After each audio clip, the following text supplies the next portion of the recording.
Hey, on this week's episode of the I-501C, the podcast for nonprofit board members, we've had total disruption. This is going to be a complete riff.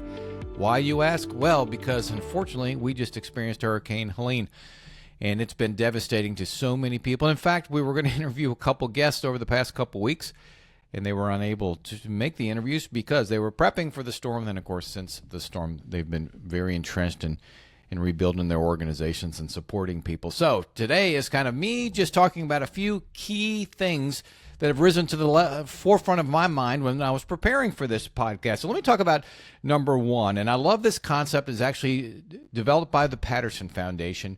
When something traumatic occurs, when something happens, pandemic, hurricane, all of us go through really three phases, cope, adapt, and innovate. And when I'm not going to go into a lot of detail on all of them, they're somewhat self-explanatory. It is a continuum, but you can go back and forth. Are you coping once the storm hits? In this case, the storm. Everybody now is we got to cope with it. And everybody copes differently. So you leaders out there, when you're working with your people, your teams, recognize that post-event, traumatic event, stressful event, everybody copes differently. Some people cope just for a minute and then they're on to the next thing. Others, it's a back and forth coping. And as leaders, we need to recognize that. Adapting is an acceptance of, okay, this just happened. And then, of course, innovating is it gives you an opportunity to come out of it and do something a little bit differently. Look at the positive side, glass half full. We're going to use this as an opportunity. So if you want to learn more about that, episode 24 with Deborah Jacobs, the CEO of the Patterson Foundation, she introduces that concept. And she has continued to use it to this day. I've heard her talk about it. And it's really a nice way to frame what everybody goes through coming out of a stressful event. And it's not just a disaster. It could be anything, an acquisition, a big grant, whatever the case may be. So as leaders, we need to recognize that. Number two, I did a podcast last week on compensation for, in this case, I talked about the executive director, the CEO. We can broaden that to talent and paying for talent.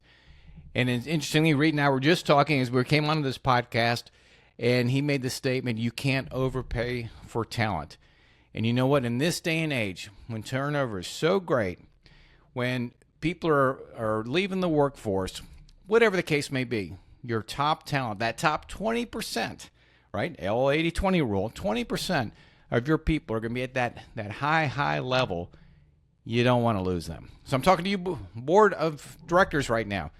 You got that executive director, that CEO, make sure he or she's properly compensated, because if not, anybody of talent in this day and age will get poached. You can listen to last week's podcast where I go into that in a little more detail. Interestingly, over the past week, I've spoken to a number of clients and other people, CEOs, executive directors, who are asking questions about managing their board of directors. Now, this, is we could talk about this for a long time, but think about this. And I've said this before.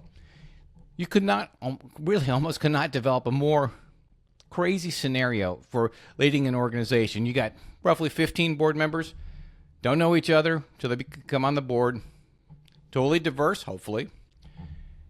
And they're going to have their own biases. They're going to bring in their own interpretation of the mission, their history, their way of doing things, but they're your boss as the executive director. Oh, and one small problem with that is they don't show up for work every day. They show up for work about once a month. So managing that board of directors, critically important for the executive director. And I wish I could say there was an easy, quick way to do it, but the reality is there isn't. You are going to have to strategically manage your board of directors, manage up, as they say, your board of directors. And how do you do that? Well, number one, you spend time with them, each of them individually.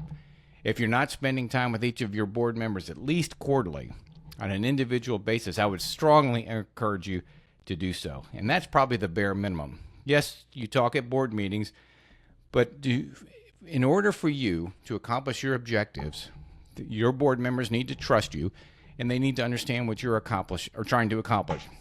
And the only way to do that is to talk to them about it. Talk to them about it one-on-one and share the ideas, get their feedback, their input. It's a great advisory council for you, a sounding board for you. But you start to paint the vision and develop those relationships. So when that topic comes up in a board meeting, It's not brand new to them. Also, as you go through that, you will know you will have some that you need to tell a lot in detail, provide specifics, background information, and others will just say, nope, that's fine, go ahead. So I encourage you to strategically approach managing your board of directors. That will make your life, over time, much easier. There's no shortcut way to do it. You're just going to have to spend the time to do it.